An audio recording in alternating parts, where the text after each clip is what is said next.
Hello everyone. आप में से बहुत सारे लोगों के माइंड में एक कन्फ्यूज़न चल रहा है इन दिनों में, और वो चल रहा है related to the bank preferences कि आखिरकार आईबीपीएस क्लर्क में बैंक प्रेफरेंसेस को किस तरह से किया जाना चाहिए फिल, और कौन सा बैंक हमें पहले फिल करना चाहिए और कौन सा बैंक हमें लास्ट में।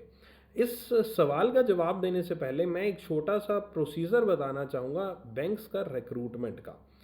आईबीपीएस आप सबको मालूम है कि अपने जो एग्ज़ाम कंडक्ट कराता है वो इन्हीं दिनों में कराता है, इन्हीं मंथ्स में। अगस्त से लेकर आपका नवंबर दिसंबर तक प्रीलिम्स एग्ज़ाम कंप्लीट हो जाते हैं, और आपके नोटिफिकेशन भी सभी के सभी अगस्त सितंबर में आ जाते हैं, जिसमें नंबर ऑफ वैकेंसीज डिक्लेयर की जाती हैं।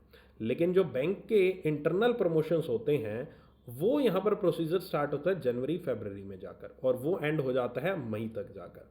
तो यहाँ पर एक थोड़ा बहुत गैप होता है बीच में कि जो आईबीपीएस रिक्रूट कर रहा है और जो बैंक्स यहाँ पर इंटरनल प्रमोशन कर रहे हैं। अब आप सोचेंगे सर इंटरनल प्रमोशन का रिक्रूट से क्या संबंध, क्योंकि जो इंटरनल प्रमोशंस होते हैं उसी से आपकी नई वैकेंसीज अराइज होती हैं। इंटरनल प्रमोशन से मतलब जो क्लर्क पर्सन है बैंक में जो ज्वाइन है, वो आपका स्केल 1 बनेगा, यानी कि नेक्स्ट लेवल पर पहुंचेगा, जिसको हम पीओ या असिस्टेंट मैनेजर कहते हैं। जो असिस्टेंट मैनेजर वो स्केल 2 बनेगा, स्केल 2 3, 3 से 4। इस तरह से यहाँ पर एक रूट चलता है आपका। और जो भी पर्सन क्लर्क से स्केल 1 या स्केल 1 से 2 बन रहा है, ऑब्वियस है वहाँ पर कहीं ना कहीं एक गैप क्रिएट हो जाता है नई वैकेंसीज के लिए, या फिर कुछ नए लोग जो रिटायर हो रहे हैं। तो अब ऑब्वियस है जो लोग रिटायर हो रहे हैं और आने वाले टाइम में होंगे मार्च तक, और साथ ही साथ जो लोगों का नई यहाँ पर वैकेंसीज हैं या फिर नए जो आगे प्रमोशन लेंगे, उसकी जानकारी आज की डेट में यहाँ पर किसी भी बैंक को उतनी अच्छे से एक सटीक जानकारी नहीं होती है, क्योंकि उन्होंने अभी उस पर होमवर्क स्टार्ट नहीं किया है। कोई बैंक अपना होमवर्क स्टार्ट करता है जनवरी में, और आज की डेट में अगस्त में वो नोटिफिकेशन आ चुका। तो हाउ एक बैंक किस तरह से जो चीज़ उसने जनवरी में करनी है वो आईबीपीएस को अगस्त में बता दे, नहीं बता सकता। तो इसीलिए यहाँ पर इस रिक्रूटमेंट प्रोसेस को यहाँ पर आईबीपीएस अपने अकॉर्डिंग शेड्यूल कर देता है, और आईबीपीएस जब तक बैंक से जानकारी नहीं मिलती है तो तब तक वो एनआर या निल वहाँ पर मेंशन कर देता है। तो इसका मतलब ये है कि आईबीपीएस जब अपना फाइनल रिजल्ट निकालता है, यानी कि 1 अप्रैल को, अब इस साल 1 अप्रैल 2023 को जब रिजल्ट निकालेगा, तब यहाँ पर आपका जो वैकेंसीज हैं वो ऐड ऑन हो जाती हैं। और तब नहीं होती, इवन इन बिटवीन भी होती रहती हैं। कई बार तो आईबीपीएस नोटिफिकेशन भी उसके संदर्भ में निकाल देता है, जैसे आरआरबी केस में निकाला था। तो ये चीज़ मान के चलिए कि जो भी आपको जो भी आईबीपीएस क्लर्क के नोटिफिकेशन में आपको एनए, एनआर या इस तरह का कुछ दिखाई दे रहा है, तो वो वैकेंसीज आ सकती हैं, ऐड ऑन हो सकती हैं।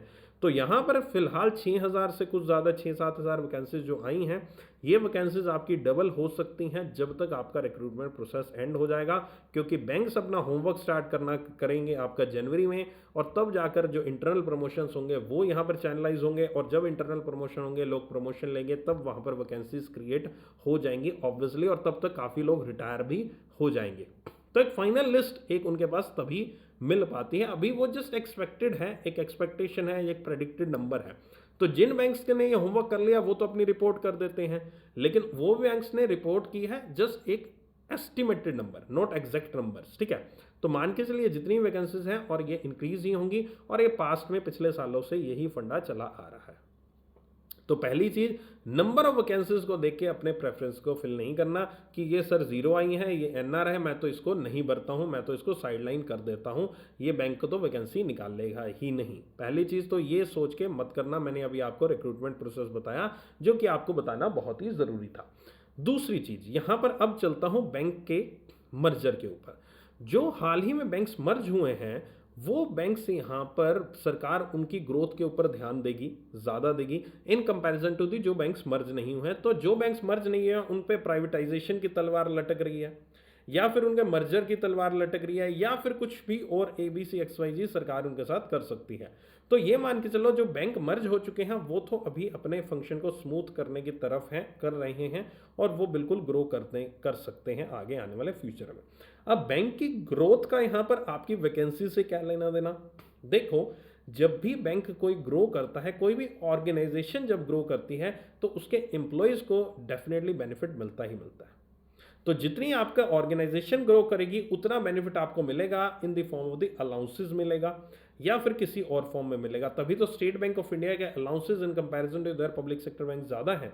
वहाँ के लोगों को ज़्यादा अलाउंसेस क्यों मिलते हैं? क्योंकि उनका प्रॉफिट, उनका बिजनेस बहुत अच्छा है इसलिए। और साथ ही साथ एक यहाँ पर परफॉर्मेंस लिंक्ड इंसेंटिव भी हाल ही में पिछले साल ऐड ऑन किया गया है कि बैंक्स अगर प्रॉफिट कमा रहे हैं पर्टिकुलर रेंज के ऊपर, तो उनके जो एम्प्लॉयज़ हैं उनको एक्स्ट्रा सैलरी दी जाती है। और ये लास्ट ईयर दी भी गई हैं, बहुत सारे बैंक्स के द्वारा दी गई हैं, बहुत सारे बैंक्स के द्वारा नहीं दी गई हैं क्योंकि उनका प्रॉफिट उस बेंचमार्क को क्रॉस नहीं किया था। ठीक है, तो ये चीज़ एक देखने वाली है कि बैंक कितना अच्छा ग्रो कर रहा है और बैंक कितना बड़ा है, क्योंकि अगर वो ग्रो करेगा, अच्छा ग्रो करेगा, तो आप भी बहुत अच्छे से ग्रो कर पाओगे। और जो छोटे मोटे बैंक्स हैं जिनका बिजनेस इतना ज़्यादा नहीं है, वो उतना ग्रो नहीं करेंगे, तो ऑब्वियस है आपकी ग्रोथ भी थोड़ी बहुत रिस्ट्रिक्ट आपको देखने को मिलती है। तो इसलिए इन सब बातों को मद्देनज़र रखते हुए मैंने जो आपके लिए बताया है, मैं जो बताने वाला हूँ वो यही बताने वाला हूँ कि बैंक्स जो जितना बड़ा बैंक है उसमें आप पहले प्रेफरेंस फिल कीजिए। नंबर ऑफ वैकेंसीज पे मत जाइए, बिल्कुल भी मत जाइए। नंबर ऑफ वैकेंसीज बढ़ सकती हैं और बढ़ेंगी डेफिनेटली। आपको लगता है बैंक ऑफ बड़ौदा में वैकेंसी नहीं आएंगी, बैंक ऑफ बड़ौदा नहीं लेता है, लेकिन लेगा, वो भी लेगा। पीएनबी में कई स्टेट्स में वैकेंसी नहीं है, कई स्टेट्स में है, तो पीएनबी उन स्टेट्स में भी वैकेंसी निकाल लेगा। उसकी अभी असेसमेंट नहीं हुई है। बेसिकली रीज़न यही है कि असेसमेंट नहीं हुई है, होमवर्क नहीं हुआ है।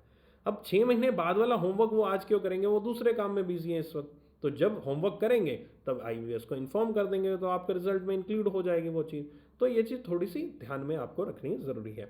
अब ग्रोथ के हिसाब से, बिजनेस के हिसाब से, बैंक के मर्जर के हिसाब से जो एक लिस्ट है उसमें सबसे पहले नाम मेरे अकॉर्डिंग आपको जो भरना चाहिए वो पंजाब नेशनल बैंक है। दूसरा आपको बैंक ऑफ बड़ौदा भरना चाहिए। तीसरा आप यूनियन बैंक, कैनरा बैंक, किसी भी तरह का बैंक भर सकते हो, यूनियन या कैनरा बैंक आप स्विच कर सकते हो। उसके बाद आपको भरना चाहिए आपका अगला इंडियन बैंक आ गया। फिर आप यूको बैंक कर सकते हो, बैंक ऑफ इंडिया भर सकते हो, bank of Maharashtra, central bank of India, Indian overseas bank. इस तरह से आप इन प्रेफरेंसेस को फिल कर सकते हो। आई थिंक मैंने सारे नाम बता दिए हैं। तो ये आपका एक प्रेफरेंस रहना चाहिए। और इन बैंक्स में यहाँ पर ऊपर के जो मैंने बैंक बताए, ये ऑलमोस्ट सारे के सारे आपके जो हैं वो आपके मर्ज हो चुके हैं और बड़े बैंक बन चुके हैं, और इनमें ग्रोथ के चांसेस भी अच्छे खासे हैं।